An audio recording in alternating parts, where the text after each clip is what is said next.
Mm. Mm. That's disgusting. Hey. You sound like an old man. You sound like that guy from Family Guy who's like, what do you think was in that Danish? Isn't that Danish? Was it cheese? Hey guys, it's Luxbu here with, Lastbrohican. and we are Gamut coming at you with episode numero 8. And today we're going to be talking about the little things in video games and the impact that they serve. And I think right now, Lastbrohican and I have been kind of tossing around exactly what, both positive and negative, are those just little quirks that make a game tick. And you know, what's kind of funny is I took it as we should talk about positives, and Brohican took it as, well, he suggested the topic and took it as negative. So we're going to be coming at it with both angles. Yeah, I mean, if that gives you guys any insight as to who we are personality-wise, I think that right there is a good explanation. Yeah, I like to focus on the positives in life, Hey. and Lastbrohican is severely depressed. So I guess anyway, I know you were just talking. You just had a really good point, Lastbrohican. You want to kick us off with one? Yeah, I'll tee us off. So, obviously, I took a lot of like the negative things because I think, there's the little things always are so glaring when they're just that bad. When it's like you have to, work around an obstacle of a game, like a mechanic of the game, you're just like, oh my gosh, like how is this? How did they go into production with this in mind? Like how did this tragedy happen? And so for me, the first one has always been smooth gameplay mechanics. All right. What I mean by that, oh, you're gonna say something? I was just saying, all right. Yeah. For me, it kind of breaks into two categories with the mechanics. It's kind of like the controls side of it, and then the um, more of the true mechanics, like the visual mechanics of the game. When I talk about controls, this is maybe more of like a console preach right here, but like back when I was really into consoles, sometimes games just came out, or also computers too. Sometimes games just came out with really lousy mechanics and really like confusing either button schemes or keyboard schemes. I actually had that down as one of them, control layout. Yeah, But I guess obviously that can be taken both ways. I mean, it's really important to make sure that whatever you're doing with your game, that gamers like can think without actually having to think about buttons they're pressing. yeah. I think Dynasty Warriors is a great example of that. Like I just got it on Steam, and like in order for me to go forward, you usually hit the A button. Dynasty Warriors, I gotta hit the B button. It's like it's all of its ass backwards. Yeah, I mean, and that's obviously we've kind of been putting it on the hate train for a long time now. But one game that I gotta say does it really well is Call of Duty. I mean, Call of Duty, their button scheme is like how I like just naturally fall into any game I play with an Xbox controller. Because it just felt right, and they did a good job mapping that. And so like there was the most recent like Deus Ex game that came out for 360 a few years ago. Uh, I played it for 30 minutes and then immediately returned it to GameStop just because the controls were so bad on the Xbox. They were so lousy, and like you couldn't change them. Like that was the other big thing, was like I can understand if like your default controls, just aren't up to par, um, but you give the player the opportunity to change them, then that's not so bad. Like I can forgive that. yeah. But Deus Ex offered no different button layouts. They had nothing. I feel like a lot of games back in the day, like on Xbox and PlayStation, I think a lot of gaming publishers struggled a lot with determining what the best button layout is. And Yeah. I remember for me, like any game that I played, one of the first things I did was go to my button layout screen, and I didn't look for like the best combination that they offered. I looked for a customize your own button layout. Hmm. And I always just thought, oh, sweet, this game has it. And now looking back, like that definitely is a good statement there. Yeah, it for sure was. And then there's, oh my gosh, um, and then GTA like 5. another one that I most recently played that kind of pissed me off as to how bad the controls were was Grand Theft Auto 5 for the computer. You know, like when you and I started playing that again, and I didn't have a Xbox controller yet for a computer, and I just used the keyboard. Like the keyboard was optimized so terribly for the game. Like they didn't even have a list of all the buttons. Like I couldn't even figure out how to use certain things. Like I had to go onto YouTube and just watch different videos of people playing the game and explaining the buttons before I could even figure out like how to fly a plane. You know, it's just like forced you to have a controller, and I was like, come on, like that's so lazy. Like I was like, that's just a really, really lazy development right there to like just, especially when you're on the computer, to not have a coherent keyboard layout. I was like, this is silly. Well, Like I that's weird too. I always thought if there was anything that gave me customization, it was the PC. Like no matter when, right? I felt like I could always click, go to my button layouts and click on anything and be able to change that hotkey right away. Yeah, and that's why, like, especially for something like made from Rockstar, I was like, am I in the Twilight Zone right now? Like, how is it this bad? Like, how does this make sense? Yeah. And like, it's weird because it's such a non-discussed topic. Like, very few people, when I was googling stuff for the controls, like, had anything bad to say. They weren't like up in arms, being like, oh, this is horse shit. Like, how can you get away with this, Rockstar? I was just like, oh yeah, they're really just trying to push you for a controller, and I'm like, I guess that's fine because it does feel good with a controller, but that's still stupid. I Yeah, was I feel like too, like some companies think that it's almost like their trademark to have like that unique button layout. Like like, they're trying to like revolutionize button layouts. I remember reading or hearing something about that because I think if I remember correctly, Halo and Call of Duty at their time, like when Halo 2 was huge and Call of Duty was really huge with multiplayer, they both had two very distinct button layouts. And I remember a lot of people, like, there were some debates about which one was better. For me, it was always Halo, though. But, yeah, I you know, agree. but then I just kind of realized, like, the button layout that I used in Halo kind of almost ruined it for me for any other game because I couldn't have that same button layout. And me being a big console first-person shooter at the time, I couldn't really play well in Call of Duty. And I hated it because you did so much better than me at that game. Oh, dude, I I cannot tolerate losing to you in a video game. Call of Duty 1 and 2 were my jam, or Call of Duty Modern Warfare 1 and 2 were my jam. Yeah. I still remember the original Call of Duties. Don't think I've forgotten about you. You guys were fantastic. The originals. Oh, you can't forget about that. I mean, they didn't even. Yeah, no, one of them did come out for 360, but all right. So that's kind of what I had in terms of just like the controls, and then the other one was like just like the true like coherent like fighting mechanics. Um, there in this kind of there was two different categories for me. Well, I guess they're all the same thing. It was kind of because the mechanics sometimes just aren't hard to do. Like first person shooters, like it's hard to really mess those up. I've still seen them get messed up, like to a spectacular level of just being like, how could you ever think this is a smart idea?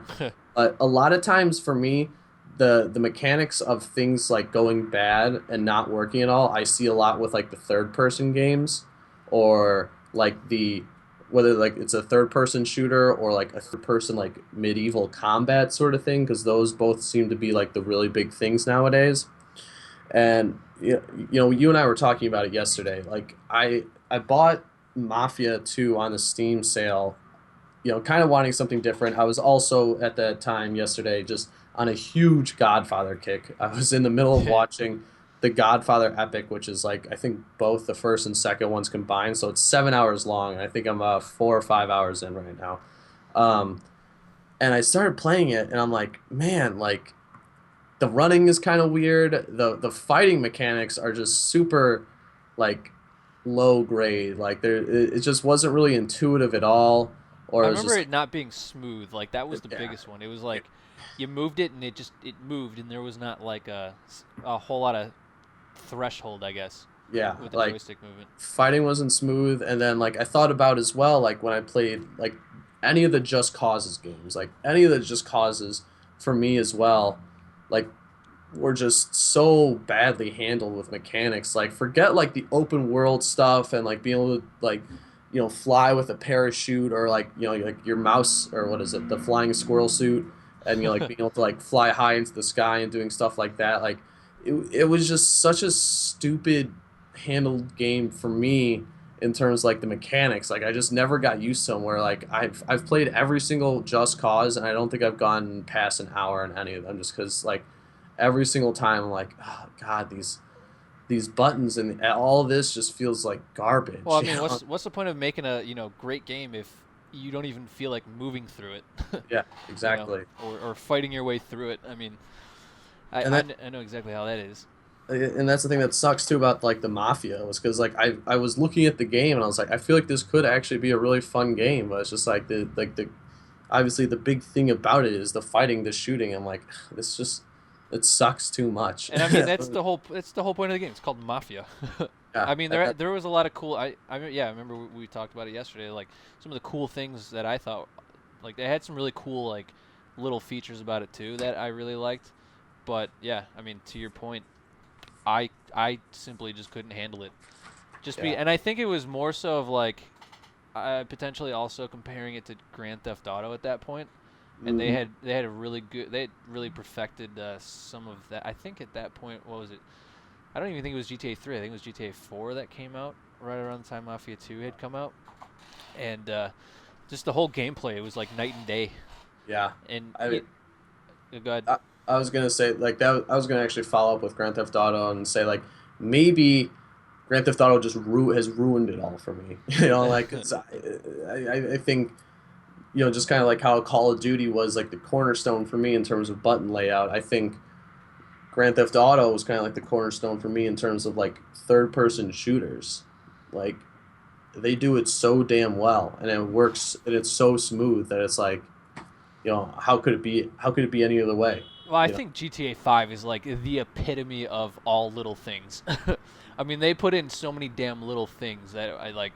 We could probably use Grand Theft Auto 5 as a base for everything else that I'm about to talk about. But like as we talked about yesterday, I wouldn't mind playing another game like GTA 5 or GTA 4. Well, Grand Theft Auto in general, but it's put in like a different time period.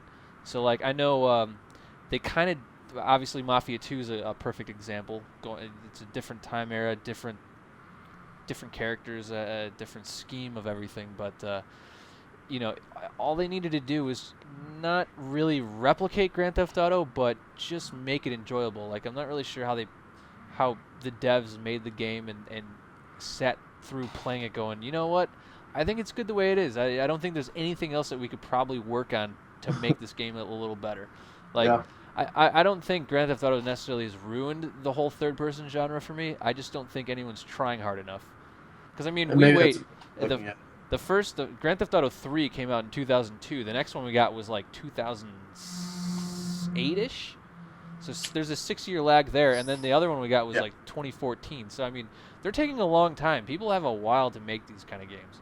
Yeah. I mean, I think it would be fair to say though, like to the creators of like Mafia 2, like they still do need to pay their workers for making games, so they don't have all the time in the world to sit there.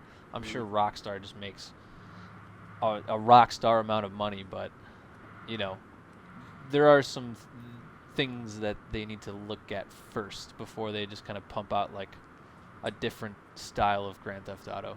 As much Yeah. as I would love to play that, so I'm hoping Mafia 3 is gonna be a lot better though. Yeah, I mean, and then another one to like look at for like medieval slash like sword fighting.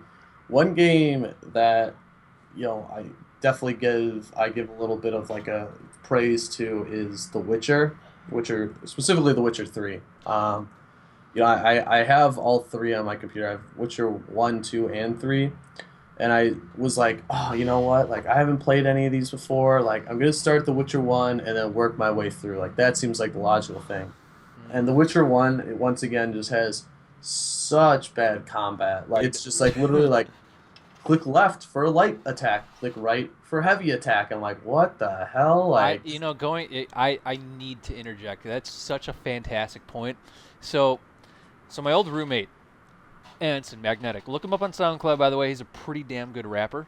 Uh, this guy, I saw him playing The Witcher 2 a lot. And like the game itself, like watching it was really good. Like I was like, this game looks really cool, and I was like, what can you tell me about? Like, if you could, I didn't actually ask him if you could sell the game to me, what would you say? But I was like, what is so good about this game? And he made it sound amazing. He was like, there's a balance between uh, race and I guess like culture, and like there's it's just a whole lot of like moral and ethical conflicts that you have as a character, and I'm like, this sounds dank, like, and you had the choice to make these decisions. And then I started playing Witcher 2, and I gotta tell you, that game has had the worst combat I've ever played in my life. Yeah. Like, I was dying to everything in that game, and it like the tutorial didn't even really help me at all. And I'm sure I could have committed myself a little bit more, maybe have learned it. To all those who love Witcher 2, but at the end of the day, like, learning the combat system in that game, like, I don't even know what the guy was smoking when they were like, this is a perfect combat system. Like, and that for me literally broke the game. I put in like 20 minutes, and that was it. I was like, there's no way I'm gonna take the time and learn this. I'm going to go back to GTA 5.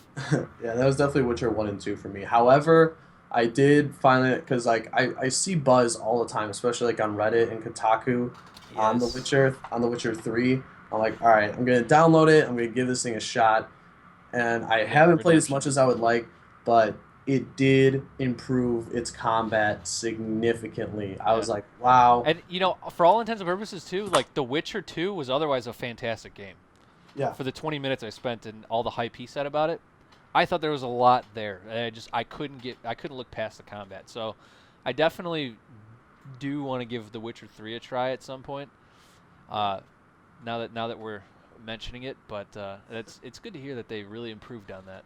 Yeah, I'd honestly recommend it, I, and so that's one where I give them kudos because maybe at some point someone was like, hey, what we got is a game, like as a premise and everything is cool, but we really gotta up our skills here on combat, and they definitely did just that. fire fucking Steve from our combat department. He Yeah, doesn't know what the hell he's talking about. yeah, exactly, and they So did that, and so they honestly turned it around for me in terms of their mechanics, that's good. and I will I It'd will be soon give it a very the good old college try. old college try. I'd actually be curious to see, and I'm not going to look it up. I'm not encouraging you to, but I'd be curious to see the differences in the reviews between Witcher 2 and 3. Because I mean, I feel like I didn't invest any time in The Witcher 2, and I feel like The Witcher 2, if there was anything terrible about the game, it was just the combat system and the fighting system. And so I think, and there you go. Everyone, there's his keyboard. He's running rampant, typing All loud. right, let's see here. But Witcher 2. to kind of go off all that though, like the combat system, I gotta admit, I was a huge NHL fan, and from like NHL 2010 to like NHL 2012, like those were the best games ever because it was almost like a Smash Mouth hard, like arcade style kind of play, and Mhm. they kind of continuously perfected like deeks and then passing and shooting and everything, and just they allowed you to do a lot of variety to like just obviously trick the defense into scoring goals, a lot like what all other sports games are doing. But I just think that NHL at some point starting at 2014 literally just went way too crazy with realism and just like almost like tried to put like just kind of went overly smooth with it. Mhm. And like I just couldn't even play the game. Like the pace was either way too slow or just way too fast. There wasn't any consistency or balance in the game. And it was all simply because of how people skated. Um, just to bring it in, Witcher 2 got an 88 on Metacritic, and Witcher 3 got a 93. An 88. Well, like I said, I'm sure the game was fantastic. Yeah. I mean, I I'm not trying to bash it. I could not go past the combat. yeah, no, from what I've been told, 1, 2, and 3 all have just superb storylines. Yeah, So, and that's the kind of game I love playing. Yeah. So, CD Projekt Red, the developers behind Witcher 3 or the Witcher series, if you're listening to us right now, if you could somehow implement the combat system in 3 to 1 and 2, you don't even have to update the graphics. I can live through the old graphics. I would be I would. very pleased. Yeah. I will happily redo or go do another podcast saying how awesome the Witcher series is. I would probably go hard. I was so ready to go hardcore into Witcher 2. And maybe I just kind of like overhyped it because of how awesome it looked and just what I read about it and heard about it obviously. Mm. But when I sat down and played it, I was just like, my God! But every time I'm looking at the game right now, sitting in its Xbox 360 case, and every time I look at all of my games, the one that I look at first is The Witcher 2, and I'm like, maybe I'll try and look past it. Ah, like it just sits there, and I'm like, I want to pull it out, and I just want to get to know you a little bit more, but I can't do it. Yeah. I can't do it. That one thing ruined it for me anyway. I'm not sure Sure. how everyone else thinks, but it Uh, seems like we're in agreement. yeah. So I that at least for my first point, that's kind of all I had. 20 minutes later. Uh, do you That's want all good. do you Uh, want one of yours? so for me, and again, this is actually kind of more of a. You can take this both ways. Actually, now that I think about it, like you can take everything that I have both ways. But for me, the first thing that I wrote down was timing. That's the only word I wrote down. And what I mean by timing Okay. is how long I have to play a game to get somewhere. I know you and I have had lengthy discussions, and there seems to be a pretty damn good congruence among this type of community, especially after one of the YouTube videos you showed me from a guy. But how long that you have to spend inside of a League of Legends game, Mm-hmm. I mean, just simply because of how long I play that game for one match, cannot do it anymore. Yeah. I can't play. And literally, everything else of the game, in my opinion, is fine. I can tolerate communities, but I cannot tolerate how long I have to spend with them. And it's just like they need to, and even now, like the way they're evolving the game, like my short favorite era matches that would last 15 minutes ish now last just as long as a normal game. Like there isn't a single playlist in that game anymore that I can enjoy for just a few minutes, and I think that's why you see me playing Rocket League so much, because that is a game where I know that I will maybe spend 5 minutes on, uh, tops. Well, not even really tops, minimum. But if it goes into overtime, then it's an intense game and I'm enjoying it, and it goes by really quick. And I could pump out like five games in the same time it takes me to play a League of Legends match, where I had some kid telling me how much I suck and how much he fucks my mom. And I'm just like, I don't need to put up with that. People don't even have time to fucking type in Rocket League, which is fantastic. I don't have to hear anyone talk. But so that's number one for me. And I guess again, going both ways, I love the time I spend playing Rocket League each match, and I hate the time I spend playing one single match in League of Legends. Yep. And that's just kind of one of the things. Uh, To uh, to give my 2 cents on that real quick, I think timing also has to deal with um, kind of like proximity and then like investment into the team. And what I mean by both of that is so like obviously there are a bunch of games out there right now where you're only playing with a team for like maybe 10, 20, 30, or in League of Legends 40 to 50 minutes, 80. and you're stuck with that team for like 50 minutes, and it's like, oh my god, this sucks. Whereas like I'm thinking back to like, okay, like what other scenarios was I with four other people doing something for an hour, and I was like, well, definitely did a bunch of dungeons in World of Warcraft. And I It's mean, very true.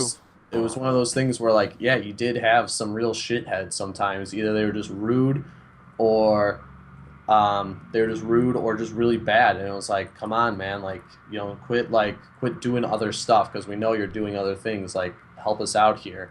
And I was just like, well, what's the difference in that? And I was like, well, the difference I think sometimes is kind of like is the investment. Like you could have a bad dungeon run, but then you can either kick them and change up your team and not be penalized, because if someone leaves a League of Legends match, you're done. Like for a 4v5 just sucks. Yeah. Um, Well, I mean, going with that, I see exactly what you're saying. I mean, we always try to find 5 people to play with. yeah. Because win or lose, I mean, we're still playing with 5 people. We know how we play, and we're either going to lose in 20 minutes or we're going to win in 50 minutes. I'm just kidding. But, I mean, those people were enjoyable. Yeah. So, at that point, it's like, okay, I can play for a little longer than I normally would on, I guess, the average. But when it's with 3 other complete strangers, especially even if none of them are, dicks and they're all just really quiet, though, it's still kind of like I almost put a generalization on people, and I'm just like, you're all stupid and you suck. I don't even want to be here anymore. Just like the rest of the fucking community. But no, really though, that's a great point. You kind of have control over who you're with. But I mean, if you're rating though for so long, like you better enjoy who you're rating with, because you're gonna be in that shit for hours. Well, and that was the other point I had was like investment. Yeah. When you're playing League of Legends, like like there's not really an investment into the game. Like the game's free. You can get to a ranked level, not paying a single dime for the game, and you can just be toxic as hell, and not really get punished for it at all. Whereas like in WoW, if you want like to get to just to use vanilla WoW as my example, to get to level 60 and then to go raid 40 mans was a ton of time. Like there was a huge amount of time and money spent in terms of getting to that point. The money spent on the game itself, the money on your monthly subscription. Like there was a lot to get there, and then on top of it, get into 40 mans, you had to know a guild or be a part of a guild that had 40 other people. Yeah, you had to apply. Yeah, you had to I apply. remember doing that. So like it was a huge investment to get into it. So even if you didn't like everyone, like obviously you and I both had people that we disagreed with or just didn't straight up get along with when we rated, it still didn't suck as much, because it was you, the guy you hate, and 38 other people in the raid, and B, you know even though you might not like him, he was still trying. He still was like not being completely toxic the entire run, because he Or just also a had an waste of investment. space. Yeah. Yeah. Well, It's- oh, I'm sorry. Go ahead. I was just gonna say, because he knew that if he was a complete shithead, that there were consequences. Getting kicked out of the guild, getting blacklisted by all the end game guilds and all that stuff. Like there were real consequences to people being terrible humans. Yeah. Well, I mean, to kind of actually rebuttal that is the only difference, the main difference, is that in games like WoW, everyone that you're raiding with, even whether or not they're enjoyable, they're geared, and that's gonna benefit you, because them being geared means that they can do what you guys are all doing, and then that means you'll probably get geared too, because you can complete more of the dungeon. But if we are even the same with PvP battlegrounds, really, unless everyone's decked out. I've never actually played with a whole battleground team where everyone was decked out in the biggest gear.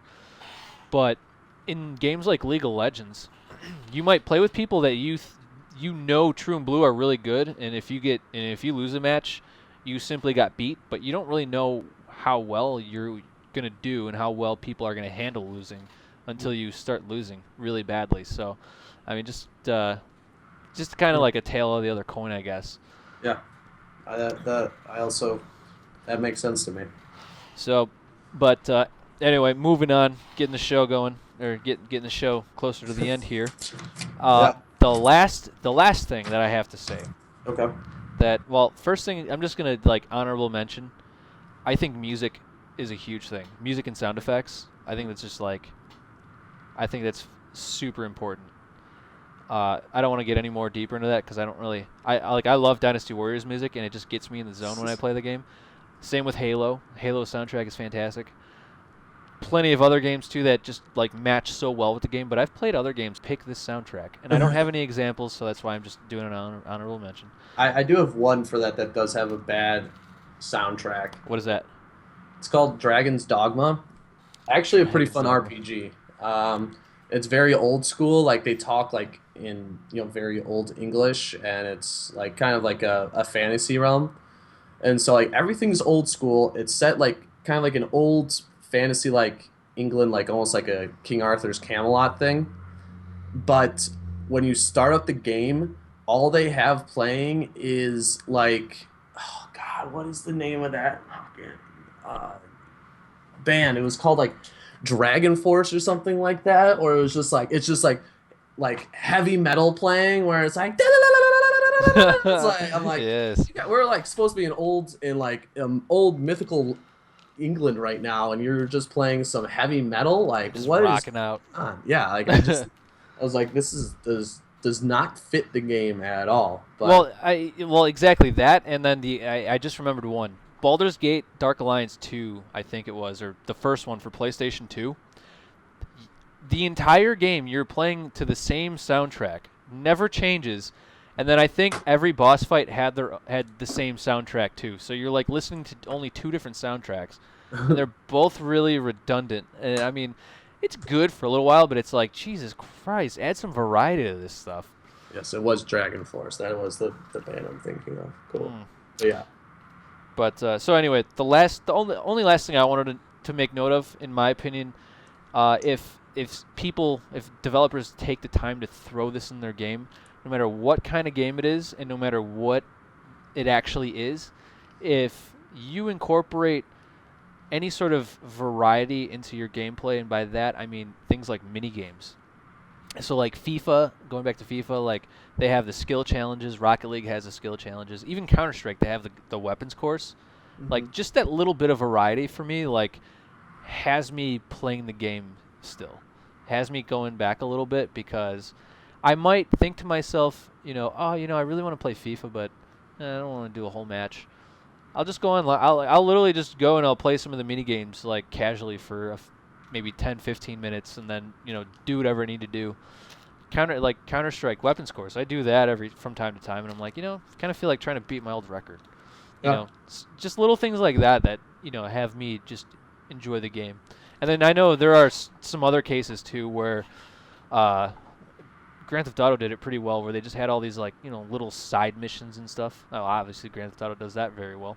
Well, I think Grand Theft Auto did it really good in terms of mini games with San Andreas, with like the lifting and like the eating and all that. Like I know some people found that kind of annoying, but for me, I thought that was like a cool way to stay like immersed in the game and like actually of like CJ's life was, spending 2 days at the gym and like have a twig go to like Arnold Schwarzenegger, like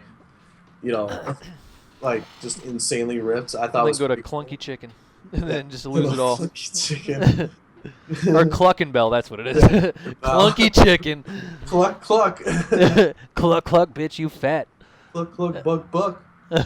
But yeah, no, exactly, and it's like, it's not necessary to. It has nothing to do with like your own progress in the game, but it's just there. Yeah. It's just that little extra thing that, you know what, I'm playing Grand Theft Auto San Andreas. I'm kind of stuck on a mission right now. I still want to play San Andreas, so I'm just gonna go to the fucking gym. Yep. Or I'm just gonna, I'm just gonna go do a vigilante mission. I remember Vice City. I thought this was hilarious. They had the Pizza Boy missions. Oh yeah. Like I did it every now and then. I was like, dude, I don't mind necessarily driving a Faggio every now and then and throwing some pizzas at people. I'm gonna try and hit it in the face. Like, I don't know. For me, like that just tells me that the devs are not only like or not only making a good game, but they're having fun with it, and they're trying to like come at it from different creative angles. Like, and the other perfect example. I'm just gonna throw this down real fast. Conker's Bad Fur Day. Oh yeah. Had just some like completely obscure like it's not even really multiplayer because you can do it by yourself. But they had some of the best mini games for their game that were so enjoyable. Yeah. I think that was something I was actually thinking about today on my walk home from work was that game modes actually, like multiplayer game modes. And obviously you can play multi or Conquer's single player, but like multiplayer game modes is also a good way that really helps like make the game more robust. Yeah, Just exactly. having like one way to play the game. That's a perfect way to say it. Like once again, gotta give them some credit. Like like Call of Duty Modern Warfare, and even just the original series, back in World War II, like their multiplayers had, some awesome uh, multiplayer games, like whether it was Team Deathmatch or Headquarters or Search and Destroy. They were all like really fun, and like they all provided a good time, and you could always do different stuff, and they always had cool ones, and so keeping it alive that way, I thought was actually a really neat thing to do. Yep. No, exactly. That's exactly what I was talking about. I mean, it just gets you. It just makes the game more versatile and It you know gets the people going. gets the people going. It's provocative. I don't know what that means. No one knows what it means. But it's provocative. Gets the people going. All right. Well, do you have anything else to add No, that's kind of it. before we bore everyone else to death? Well, hey, if you made it this far, We did make it this far. we both made it this far. Everyone made it this far. We all made it this far. I made it this far. You made it this far, and you made it this far. The Well, lovely viewer. I think that's going to be it for this episode numero 8, talking about the little things in video games that matter. Show. It is been an honor, a pleasure, a privilege. Lastbrohican has actually let me kind of wing this one, so that was good. That was good. You all get to hear me say that. But anyway, it's Luxbu here, And Lastbrohican. and happy gaming, gamers. Happy gaming, gamers.